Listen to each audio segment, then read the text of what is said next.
News. I'm Jane Mary. In today's program, we bring you the story of Mark Emery from Vancouver, BC, the self-titled Prince of Pot who has made his living shipping marijuana seeds all across Canada and recently across the United States border, which has landed him in some hot water. The Attorney General of the United States federal government has been trying to get Canada to turn Mr. Emery over to the U.S., Robert Marlowe reports. Thanks, Jane. I'm live at Vancouver, BC. Mark Emery joins me. Mark, thank you for taking the time out of your busy schedule to talk with me. It's cool, man. Well, first off, Mr. Emery, I'll ask you the question that's on everyone's mind. What did you expect the U.S. government to do after you shipped pot seeds over the border illegally? Well, I knew the DA was going to try and get me. The whole point of selling these seeds to the U.S. was to weaken the war on drugs and hopefully empower the marijuana people with self-sufficiency and money. I'm sure people respect that, but now the Canadian government is closer to the Bush administration than ever. I doubt they won't extradite you. Of course they'll extradite me. That's why I've reached a deal with the U.S. officials to plead guilty. The U.S. prosecutors offered a 10-year prison term, which would mean I have to spend 5 years in prison, most of it here in Canada. You know, you don't seem all that worried. I'd expect you to be more upset if you go to jail for 5 years. I am upset, but by putting me in jail, the U.S. government is digging itself a hole. There will be protests. There already are protests all over Canada and across the United States to keep me out of jail. People want marijuana. That's just the way it is. Imprisoning me won't do any difference. Someone else is just going to spring back up in my place. There you go.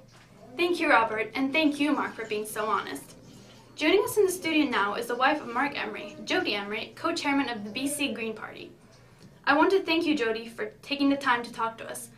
Your husband has been fighting this extradition since 2005.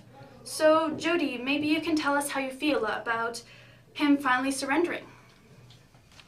If Mark refused to make the deal, he would spend at least 30 years in prison, minimum. So he and I both believe that it'd be better that he spends 5 or 10 years in Canada rather than potential life sentence in the US. Jody, I want to thank you for taking the time to talk to us.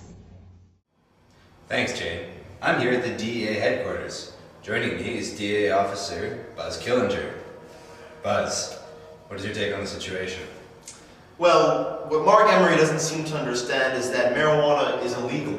The fact that he finds this disputable is puzzling to me and everyone at the DEA as a whole.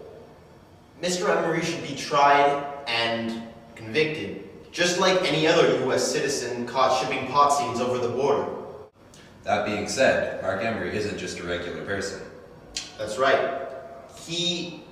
Mark Emery that is responsible for 1.1 million kilos of marijuana being grown in the U.S. today.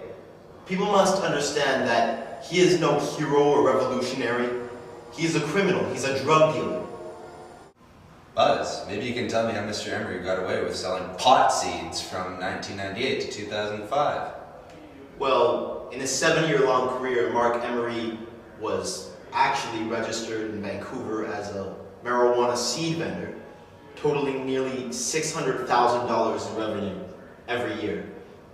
The rest of the money would go to funding his business in order to resupply his stock, and in addition to that, probably the most concerning thing of all would go to funding political parties that support pot.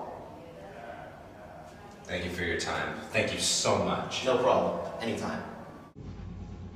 That is all the time we have for today.